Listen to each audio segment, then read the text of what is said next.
हाय दोस्तों, कैसे हैं आप। आपका स्वागत है अपने YouTube channel Anil competition classes में उन्नाव में। आज हम आपके लिए अति महत्वपूर्ण क्वेश्चन लेकर के आए हैं जो प्रतियोगी परीक्षाओं में यहाँ से निश्चित ही क्वेश्चन बनता है। टॉपिक क्या है, यह ध्यान दें। किसी संख्या के अंत में कितने शून्य होते हैं यह ज्ञात करना है।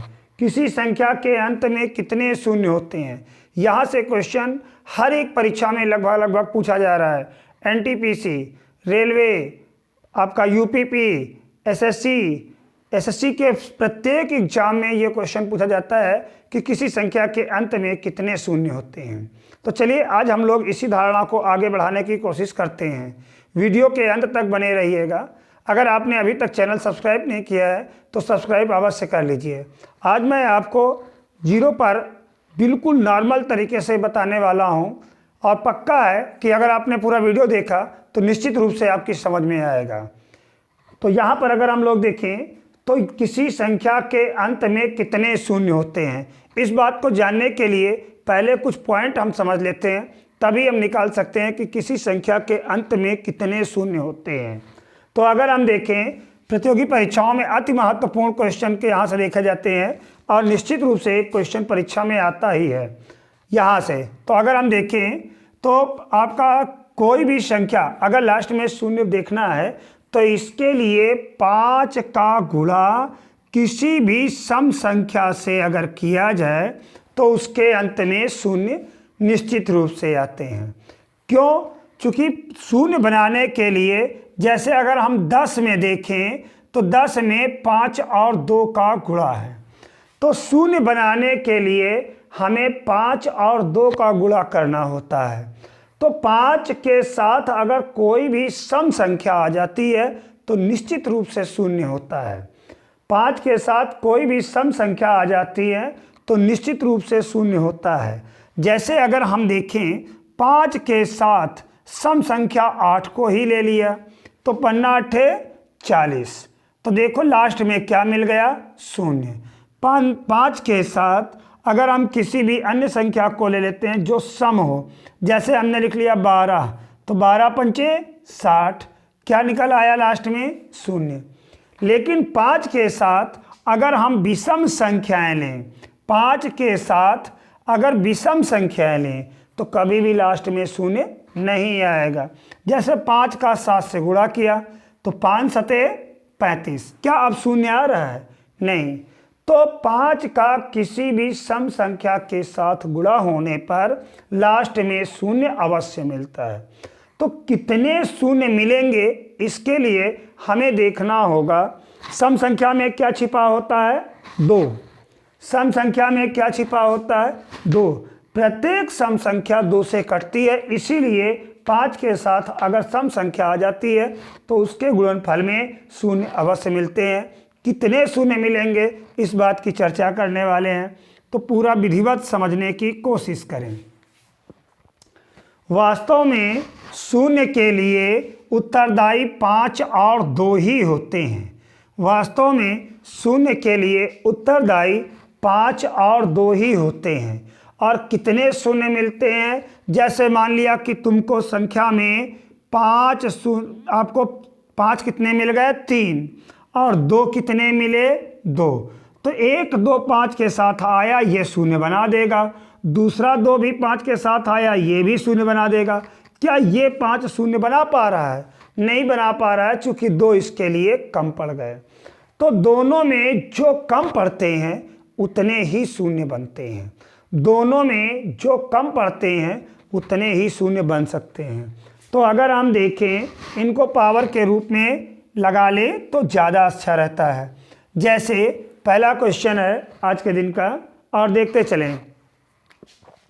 लिखा हुआ है 2 की घात 3 गुणित 5 की घात 5 में अंत में कितने शून्य होंगे। अंत में कितने शून्य होंगे, कितने शून्य होंगे। 2 की घात 3 और 5 की घात 5 के अंत में कितने शून्य होंगे। तो इसमें अगर हम देखें 2 की घात 3 और 5 की घात 5 के अंत में कितने शून्य होंगे। तो इस चीज़ को जानने के लिए हम देखेंगे कि 2 ज़्यादा कम है कि 5 कम है, 2 कम है कि 5 कम है। क्वेश्चन नंबर 1 यही से स्टार्ट होता है। तो अगर हम देखें 2 कम है तो 2 वाली घात को बोल देंगे, क्योंकि 2 कितनी बार है, केवल 3 बार, और 5 कितनी बार है, केवल 5 बार है। तो 5 ज़्यादा बार है और 2 कम बार है। तो जितने 2 थे उन्होंने तो 5 के साथ मिल लिया है। तो अगर हम देखें तो यहाँ पर शून्य कितने मिलेंगे, 3। फिर से ध्यान दें, 3 2 ही तो 3 5 से मिलेंगे, बाकी 2 5 बेकार चले जाएंगे। अगर हम देखें तो इसको हम ऐसे भी लिख सकते हैं, ध्यान दें, गुणित 5 गुणित 5। अगर हम ध्यान दें तो यहाँ पर 2 कितने थे, 3, तो देखो 2 केवल 3 ही बार चला 5 के साथ। तो 1 शून्य हमको यहाँ से मिलेगा, 1 शून्य यहाँ से मिलेगा, 1 शून्य यहाँ से। अब इन 5 के साथ में कोई संख्या ही नहीं है, तो ये कभी भी शून्य अकेले नहीं बना सकता है। 5 को शून्य बनाने के लिए कौन साथी चाहिए, 2। तो इसीलिए अगर हम देखें तो हमारे 2 5 बेकार हो गए हैं, इसलिए हमको कितने शून्य मिलेंगे, केवल 3 शून्य मिलेंगे। तो डायरेक्ट कैसे लगाएंगे इस क्वेश्चन को, इस क्वेश्चन को डायरेक्ट इस तरह से लगाएंगे कि 2 कम है कि 5 कम है। तो देखिए 5 कितनी बार है, 5 बार, और 2 कितनी बार है, 3 बार। 2 कितनी बार है, 3 बार, और 5 कितनी बार है, 5 बार। इसका मतलब हमको केवल 3 शून्य मिलेंगे। कितने शून्य मिलेंगे, केवल 3 शून्य मिलेंगे, 3 शून्य। लास्ट संख्या के अंत में कितने शून्य मिलेंगे, 3 शून्य। और हमारा इस तरह से सवाल कंप्लीट हो जाएगा। जल्दी से गैस करें अगले क्वेश्चन को आप लोग भी, और देखते हैं कि इसमें कितने शून्य होंगे। आपके पास क्वेश्चन क्या लिखा हुआ है, 2 की घात 8 गुणित 5 की घात 4 के अंत में कितने शून्य होंगे, के अंत में कितने शून्य होंगे। तो आपका ये क्वेश्चन है 2 की घात 8 गुणित 5 की घात 4। तो बच्चों यहाँ पर अगर हम ध्यान दें तो 2 कितनी बार है, 8 बार, और 5 कितनी बार है, 4 बार। 2 कितनी बार है, 8 बार, और 5 कितनी बार है, 4 बार। तो जो कम पड़े, कम कौन, 5। तो इसका मतलब शून्य कितने होंगे, 4। फिर से, चाहे 2 की घात कम हो चाहे 5 की घात कम हो, जो घात कम होगी केवल उतने ही शून्य बनेंगे।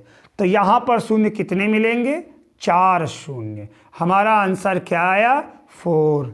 इसका मतलब किसी संख्या के अंत में कितने शून्य होंगे, 4 शून्य होंगे। 2 और 5 के गुणनफल में जिसकी पावर कम होती है उतने शून्य मिलते हैं। फिर से अगला सवाल देखते हैं। अगला सवाल देखते हैं। अगर आपका लिखा हुआ है 2 की घात 4 गुणित 3 की घात 2 गुणित 5 की घात 7 के अंत में कितने शून्य होंगे, के अंत में कितने शून्य होंगे। तो अब ध्यान देते हैं, 2 की घात 4 गुणित 3 की घात 2 5 की घात 7 के अंत में कितने शून्य होंगे। फटाफट लगाएं और देखें कितने शून्य निकल रहे हैं, के अंत में कितने शून्य होंगे। तो अब ध्यान देते हैं, यहाँ पर हमें शून्य बनाने के लिए केवल और केवल 2 और 5 पर ही ध्यान देना है। 3 से हमारा कोई लेना देना नहीं है, क्योंकि 5 3 के साथ रहे या 2 3 के साथ रहे, कभी शून्य नहीं बनेंगे। शून्य तभी बनता है जब 5 के साथ मेल किसका होता है, 2 का। तो 5 की पावर कितनी है, 7, और 2 की पावर कितनी है, 4। तो इन दोनों में जिसकी पावर कम होगी उतने शून्य होंगे। इन दोनों में जिसकी पावर कम होगी उतने शून्य होंगे। तो यहाँ पर कितने शून्य मिलेंगे, देखो 5 की घात 7 ज़्यादा है, 2 की घात 4 से, तो इसका मतलब 4 शून्य होंगे। कितने शून्य होंगे बच्चों? 4 शून्य होंगे। आसानी से आप अपने क्वेश्चन को कवर कर सकते हैं। तो 2 की घात 4 गुणित 3 की घात 2 गुणित 5 की घात 7 के अंत में कितने शून्य होंगे? तो 4 शून्य होंगे, क्योंकि 2 की पावर 4 है और 5 की पावर 7 है। अगला क्वेश्चन देखते हैं, फिर से लगाने की कोशिश करते हैं।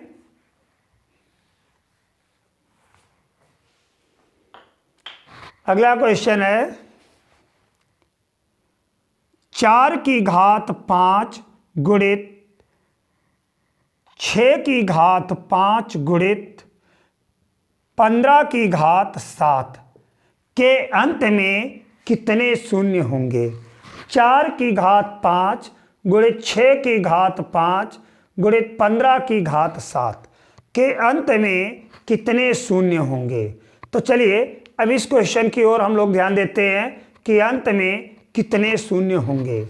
4 की घात 5, अब ध्यान दें हमें 5 और 2 कितने मिलेंगे, इस पर ध्यान देना होगा और वहीं से हमारे शून्य निकलेंगे। तो यहाँ पर अगर हम देखें तो इस क्वेश्चन में 4 में 2 छिपा है, 6 में भी 2 छिपा है, 15 में 5 छिपा है, तो उनको लेकर के चलना पड़ेगा। जैसे 4 की घात 5 को देखें तो 4 की घात 5 को हम क्या लिख सकते हैं? 2 की घात 2 गुणित घात 5, तो ये बराबर 2 की घात 10। 2 की घात 2 गुणित 5 घात 5 बराबर 2 की घात 10। अगर हम 6 को देखें तो 6 को भी तोड़ सकते हैं। इसको क्या लिखेंगे? 2 की घात गुणित 3 की घात 5 लिखा हुआ है, तो इसमें 2 की घात 5 गुणित 3 की घात 5। अब देखते हैं 15 को तोड़ के, तो 15 को तोड़ रहे हैं, 15 की घात 7 है, तो इसको क्या लिख सकते हैं? 3 गुणित 5। तो अगर हम देखें तो घात कितनी है? 7, इसको लिख सकते हैं 3 की घात 7 गुणित 5 की घात 7। 3 की घात 7 गुणित 5 की घात 7। तो अब अगर हम देखें तो 2 की घात कितनी मिल रही है? तो दोस्तों हमको मालूम है गुणा में घातें जुड़ जाती हैं अगर आधार समान हो, गुणा में घातें जुड़ जाती हैं, अर्थात 2 की घात 10 और 2 की घात 5 जुड़ जाएगा। कितना आ गया? 15। और 5 की घात को क्या लिखेंगे? 7। अब ध्यान दें 3 को मैंने छोड़ दिया, क्योंकि 3 से शून्य तो मिलते नहीं, इसलिए 3 को छोड़ देंगे। तो अगर देखें तो केवल 2 और 5 के संगम से ही शून्य निकलते हैं, इसलिए 2 की घात कितनी है? 15 और 5 की घात कितनी है? 7। शून्य कितने होंगे? जो कम होगा, कम कौन है? 5, इसलिए शून्य कितने होंगे? 5 की घात 7 लिखा है, तो कितने शून्य मिलेंगे? 7 शून्य। जितनी पावर होती है उतने शून्य। तो हमारा क्वेश्चन कंप्लीट हुआ। कितना आ गया? 7 शून्य। अगला क्वेश्चन देखते हैं, तब तक लगा ले फटाफट। अगला क्वेश्चन देखते हैं और लगाने की कोशिश करते हैं।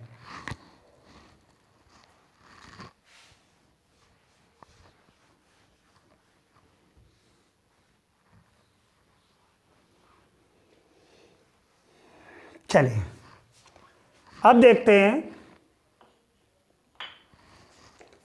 एक और क्वेश्चन। जैसे लिखा हुआ है 17 गुणित 18 गुणित 25 गुणित 35 गुणित 64 के अंत में कितने शून्य होंगे?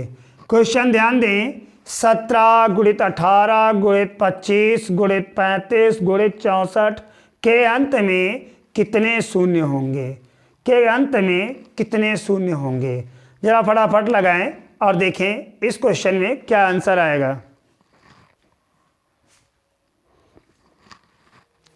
17 गुणित 18 गुणित 25 गुणित 35 गुणित 64। अब ध्यान देते हैं ये विषम संख्या है, 17 है, 17 तो टूटेगा नहीं, वैसे भी जरूरत नहीं, हमें तो केवल 2 और 5 देखना है। 18 को तोड़ेंगे और ये देखें तो 2 गुणित 3 गुणित 3 हुआ। इसी प्रकार से 25 को तोड़ेंगे तो 5 गुणित 5 हुआ। 35 को तोड़ेंगे 7 गुणित 5 हुआ। 64 में काफ़ी 2 हैं, 1 2 2 दूनी 4 दूनी 8 दूनी 16 दूना 32 दूना 64, 6 2 मिलते हैं। कितने 2 मिल रहे हैं? 6 2। तो अब अगर हम देखें केवल 2 और 5 को ही लेंगे, ना 7 को लेंगे ना 17 को लेंगे। 17 ये देखो टूट गया। ये शुद्ध रूप से लगाने का तरीका है। अभी आपको मैं 60 दिखाऊंगा और 60 आपको लगाने होंगे। तो यहाँ पर से अगर हम देखें तो 2 कुल कितनी बार है? 1 2 3 4 5 6 7। 2 कुल कितनी बार मिला? 7 बार। अब 5 देखें कितनी बार है, तो 5 को हम देखें 1 2 3, 5 1 2 3, 5 कितनी बार मिला? 3 बार मिला। तो जो कम होगा वही शून्य मिलेंगे। 5 कितनी बार मिल रहा? 3 बार, इसलिए कितने शून्य होंगे? 3 शून्य होंगे। कितने शून्य होंगे? 3 शून्य। इस संख्या के गुणनफल के अंत में कितने शून्य होंगे? 3 शून्य होंगे। चलिए अगला क्वेश्चन देखते हैं।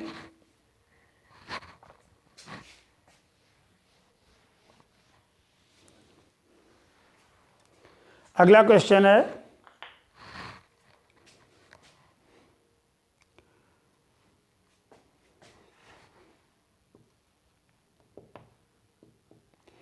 फैक्टोरियल 125 फैक्टोरियल 125 के अंत में कितने शून्य होंगे?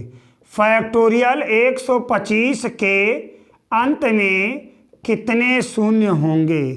तो इस सवाल को ध्यान दे दोस्तों कि फैक्टोरियल 125 के अंत में कितने शून्य होंगे। फैक्टोरियल का अर्थ क्या होता है पहले ये समझेंगे। तो फैक्टोरियल का अर्थ होता है फैक्टोरियल n बराबर क्या होता है? 1 से लेकर n तक की संख्याओं का गुणा। 1 से लेकर n तक की संख्याओं का गुणा। तो यहाँ पर फैक्टोरियल 125 लिखा है, तो ये तो बहुत बड़ी संख्या है। 125 हमारी बहुत बड़ी संख्या है, इसको फैक्टोरियल का चिन्ह कहते हैं। तो अगर हम देखें तो फैक्टोरियल 1 2 3 4 डैश डैश डैश 125, इसका जब हम गुणा करेंगे तो अंत में कितने शून्य होंगे? दोस्तों ये भी सवाल पूछा जाता है परीक्षा में कि 1 से लेकर 125 तक के धन पूर्णांकों के गुणनफल में कुल कितने शून्य होंगे। तो चाहे फैक्टोरियल कह दें और चाहे उस भाषा को। अब देखते हैं कहाँ तक 125 तक निकालना है। तो एक चीज़ अगर हम देखें 1 से लेकर 125, जब लगातार की संख्याएं होती हैं तो हमारे 5 कम मिलते हैं और 2 ज़्यादा मिलते हैं। जब लगातार संख्याएं होती, जैसे यहाँ पर 1 से लेकर 125 तक हैं तो कंटिन्यू संख्याएं हैं, तो इसका मतलब क्या ज़्यादा कम मिलेंगे? 5 कम मिलेंगे और 2 ज़्यादा मिलते हैं। इसलिए 2 को तो निकालते नहीं, केवल 5 को निकालेंगे। किसको निकालेंगे? केवल 5 को निकालेंगे। तो अब देखते हैं कि 125 से कितने 5 होंगे। 125 में कुल कितने 5 होंगे। तो अब हम अगर देखें 125 में कुल कितने 5 होंगे, कैसे निकाला जाता है इसको शॉर्ट में सीखेंगे। 5 से ही हम भाग देंगे संख्या को। 5 से अगर भाग दे तो 5 दूनाई 10, कट गया 2 बचा 5 आ गया, 5 25 कट गया, कितने 5 मिल गए यहाँ से? 25। अब फिर से ध्यान दो, 25 को भी 5 से भाग देंगे। अब देखें तो 5 25, ये भी कट गया, आगे बढ़ गए, यहाँ से कितने 5 मिले? 5। अब 5 को भी 5 से भाग देंगे, कितनी बार गया? 1 बार, ये भी कट गया। तो कितने 5 मिला 1, यहाँ से मिले 25, फिर यहाँ से मिले 5, यहाँ से मिला 1, टोटल जोड़ दो इतने ही शून्य होंगे। तो 25, 5, 1, इन तीनों को जोड़ेंगे तो 25, 5, 30, 30, 1, 31 शून्य। कितने शून्य होंगे? 31 शून्य होंगे। फिर से ध्यान दें, क्या करना है, जब फैक्टोरियल या लगातार की संख्याएं मिल जाएं तो वहां पर केवल 5 को निकालेंगे, 2 को निकालने की जरूरत नहीं है। तो यहाँ पर अगर हम देखें 5 से क्या करेंगे, संख्या को भाग देंगे, जितनी बार जाए शेष चाहे जो बचे उससे कोई लेना देना नहीं। शेष चाहे 0 बचे, चाहे 2 बचे, चाहे 3 बचे, चाहे 4 बचे, उसको छोड़ देंगे। फिर जो ये संख्या मिलती है इसको पुनः 5 से भाग देंगे, तब तक देते रहेंगे जब तक बाद वाली संख्या 5 से छोटी ना आ जाए। अब 1 तो 5 से जाएगा नहीं, इसलिए भाग दिया नहीं। तो अगर हम देखें तो 25, 5 और 1, इन तीनों को मिला के जोड़ा तो कितना हो गया? 31, अर्थात 31 शून्य मिलेंगे। चलिए अगला क्वेश्चन लगाएं आप लोग। देखें जरा, मैंने यहाँ पर छोटा सा सवाल दिया है, फैक्टोरियल 40 में, फैक्टोरियल 40 के अंत में कितने शून्य होंगे? फैक्टोरियल 40 के अंत में कितने शून्य होंगे? जरा ध्यान देते हैं, कितने शून्य होंगे इस चीज को निकालना है। हम अपनी क्लासेस में आप लोगों को 0 लेवल से लेकर अप लेवल तक ले जाएंगे। हो सकता है इस वीडियो में पूरी बातें ना आ पाए, तो अगले वीडियो में मैं निश्चित रूप से डालने की कोशिश करूंगा। तब तक आप यहाँ पर 0 के विषय में, नॉर्मल क्वेश्चनों के विषय में देख रहे हैं और इनको कंप्लीट करें। और फिर से ध्यान दें, वीडियो के अंत तक बने रहें। अगर चैनल को अभी तक सब्सक्राइब नहीं किया है तो अवश्य सब्सक्राइब करें और आपको A to Z पूरे पॉइंट मिलने वाले हैं। तो चलिए अब हम फाउंडेशन क्लास में आगे बढ़ रहे हैं और देखते हैं कि क्या होता है। फैक्टोरियल 40 के अंत में कितने शून्य होंगे? तो 40 को किससे भाग देंगे? 5 से। तो 5 से भाग दिया तो 8 बार चला गया। अब ये शेष चाहे जो बचे हमसे मतलब ही नहीं। फिर देखें 8 अभी बड़ा है 5 से, तो 8 को भी 5 से भाग देंगे। कितनी बार गया? 1 बार गया। तो 5 1 5। तो अगर देखें तो शेष क्या बचा? 3। अब एक छोटा पड़ गया। देखो शेष बचे, यहाँ पर बच रहा है, यहाँ पर नहीं बच रहा है। शेष बचे चाहे ना बचे, हमको तो मतलब है कितनी बार भाग गया। भाग अगर आपका जितना जाता है बस उसी का जोड़ करना है। और कब तक भाग देना है? जब तक कि 5 से छोटा भागफल ना प्राप्त हो जाए। जब तक कि 5 से छोटा भागफल प्राप्त ना हो जाए। तो अब हम देखें तो यहाँ पर कितनी बार गया था? 8 बार। और यहाँ पर कितनी बार गया? 1 बार। टोटल कितनी बार गया? 9 बार। इसलिए 9 शून्य मिलेंगे। कितने शून्य मिलेंगे? 9 शून्य मिलेंगे।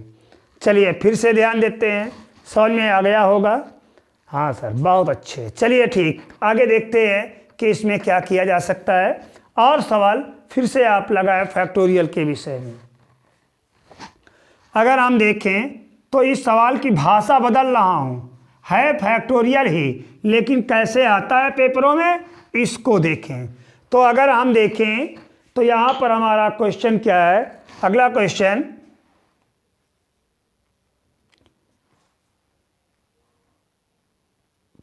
एक से लेकर 100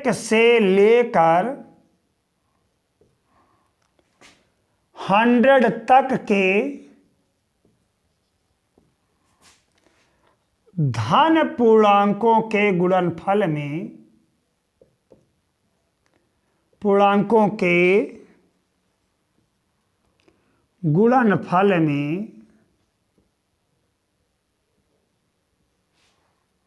गुणनफल से प्राप्त संख्या, गुणनफल से प्राप्त संख्या के अंत में कितने शून्य होंगे, के अंत में कितने शून्य होंगे।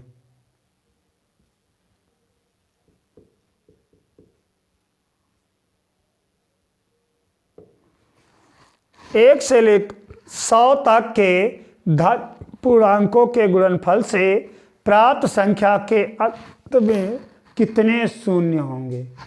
बेटा अभी मैंने बताया था फैक्टोरियल का अर्थ क्या होता है।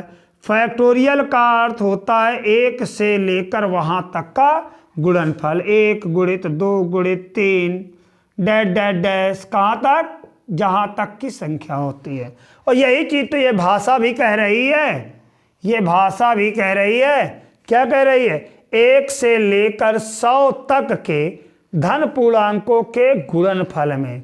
तो गुणनफल हमारा हो ही रहा है, तो फैक्टोरियल कहें चाहे इस तरह से भाषा लिख दे, सवाल में आपका कोई परिवर्तन नहीं होने वाला है। तो जल्दी से लगा दे फटाफट।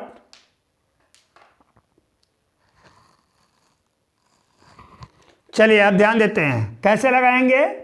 अब देखें, थोड़ा सा तेजी लाने की कोशिश करें, नहीं लाते हो तो परीक्षा में समय आपका बढ़ जाएगा। 100 को किससे भाग दोगे है, 5 से, इस तरह से दीजिए।